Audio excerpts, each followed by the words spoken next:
আপনাদেরকে জানিয়ে রাখি, দেখুন সংখ্যালঘু ভোট কাটবে আইএসএফ, ভালো কথা, মনে রাখবেন, কিন্তু তৃণমূল হেরে যেতে পারে।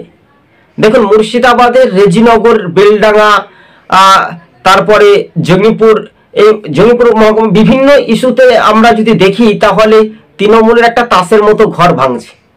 সেই সব ভোটারগুলো আইএসএফে, যারা সংখ্যালঘু ভোটার তারা আইএসএফে যোগ দিতে পারে। কিন্তু হ্যাঁ, সামাজিক মাধ্যমে তো এই চিত্রগুলো ভাইরাল হচ্ছে।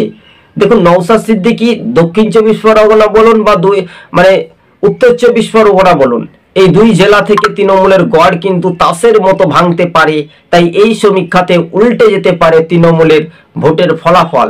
কিন্তু একটা সমীক্ষাতে উঠে আসছে যে তৃণমূলের তাসের মতো ঘর ভাঙবে।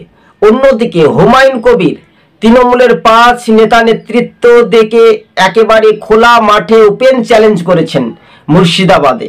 জেলা সভাপতি, ব্লক নেতৃত্ব এবং আরো কিছু মহিলা তৃণমূলের নেতৃত্বদের একেবারে খোলা মঞ্চে চ্যালেঞ্জ করেছেন। তাহলে আইএসএফ এর পথেই যদি হাঁটেন তাহলে সমীক্ষাতে উঠে আসছে সংখ্যালঘু ভোট কাটবেন, অর্থাৎ বিধায়ক অর্থাৎ নওশাদ সিদ্দিকী আইএসএফ এর। অন্যদিকে শাসক বিরুদ্ধে কথা বলার ফের কিন্তু সেই হুমায়ুন কবির। এই কথাগুলো আপনাদেরকে একটু বলছি, ভালো করে মনোযোগ দিয়ে শুনে রাখবেন। তাই আজ টিভি সকাল ইউটিউব চ্যানেলটি এখান থেকে আমরা সমাপ্ত বা শেষ করছি। সকলে ভালো থাকবেন, সুস্থ থাকবেন।